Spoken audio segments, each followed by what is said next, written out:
खूनी कहानियां में आपका स्वागत है, जहां आपको मिलेंगी असली जिंदगी से जुड़ी सच्ची और खौफनाक कहानियां।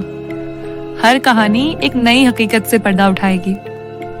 आप सुन रहे हैं खूनी कहानियां, डर की सच्ची दास्तानें, उन्हीं की जुबानी। यह कहानी साल 1970 की है, अमेरिका के कनेक्टिकट राज्य की। एक नर्सिंग की छात्रा थी जिसका नाम डोना वॉडलैक्स था। उसकी माँ ने उसे जन्मदिन पर एक कपड़े की गुड़िया गिफ्ट की जिसका नाम रैगडी एन सैगमा था। गुड़िया दिखने में बिल्कुल मासूम थी, लाल बाल, मुस्कुराता चेहरा और साधारण कपड़े। शुरुआत में डोना और उसकी रूममेट्स एंजी अदसास ने उसे अपने कमरे के सोफे पर रख दिया और किसी को जरा भी अंदाजा नहीं था कि यही गुड़िया उनकी जिंदगी का सबसे डरावना अनुभव बनने वाली है। कुछ ही दिनों बाद दोनों लड़कियों ने महसूस किया कि गुड़िया अपनी जगह खुद ब खुद बदल रही है। कभी वह सोफे पर होती, कभी बिस्तर पर, और कभी उसके हाथ पांव बदले हुए मिलते।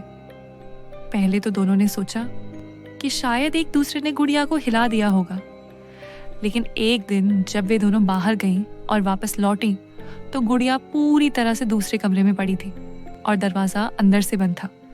यही वो पल था जब डर ने पहली बार सच में जन्म लिया। इसके बाद कमरे में अजीब अजीब कागज मिलने लगे जिन पर लिखा होता था हेल्प मी और हेल्प अस।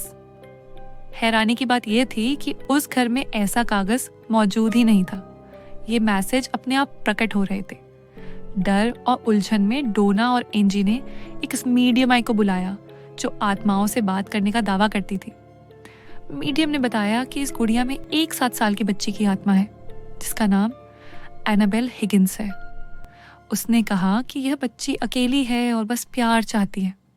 रहम खाकर डोना ने उस आत्मा को गुड़िया में रहने की इजाज़त दे दी, लेकिन यही उनकी सबसे बड़ी और ख़तरनाक गलती साबित हुई। इसके बाद हालात और भी भयानक हो गए। डोना का एक दोस्त अलू खैत था जिसे उस गुड़िया से अजीब सा डर लगता था। वह कहता था कि जैसे कोई अदृश्य चीज उसे देख रही हो।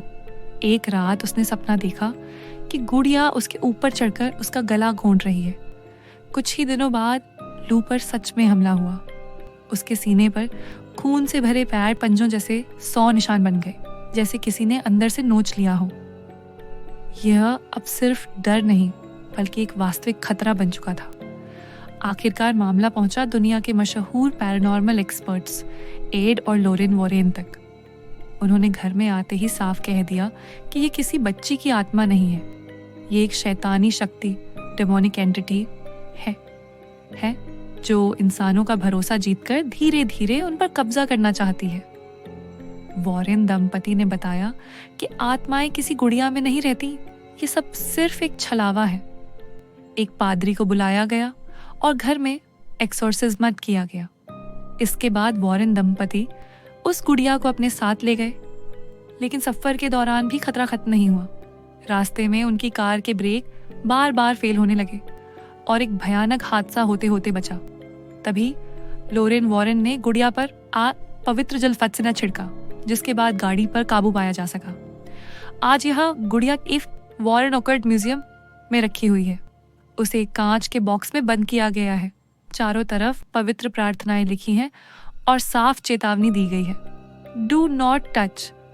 कहा जाता है कि जिन लोगों ने इस गुड़िया का मजाक उड़ाया या इसे छूने की कोशिश की, उनके साथ भयानक हादसे हुए। एक आदमी की मोटरसाइकिल दुर्घटना में मौत हो गई और उसकी गर्लफ्रेंड गंभीर रूप से घायल हो गई। हकीकत यह है कि यह गुड़िया आज भी मौजूद है और ये केस वॉरेन की फाइल्स में दर्ज है। कुछ लोग इसे सिर्फ संयोग या मानसिक भ्रम मानते हैं, लेकिन बहुत से लोग आज भी मानते हैं कि एनाबेल दुनिया की सबसे खतरनाक भूतिया गुड़िया है। एक मासूम सी दिखने वाली गुड़िया या शैतान का भयानक रूप, फैसला आप खुद कीजिए। अगर आप भी अपनी असली कहानी दुनिया के सामने रखना चाहते हैं तो हमें अपनी कहानी ईमेल करें। हम आपकी कहानी को आवाज देंगे और सबके सामने लाएंगे।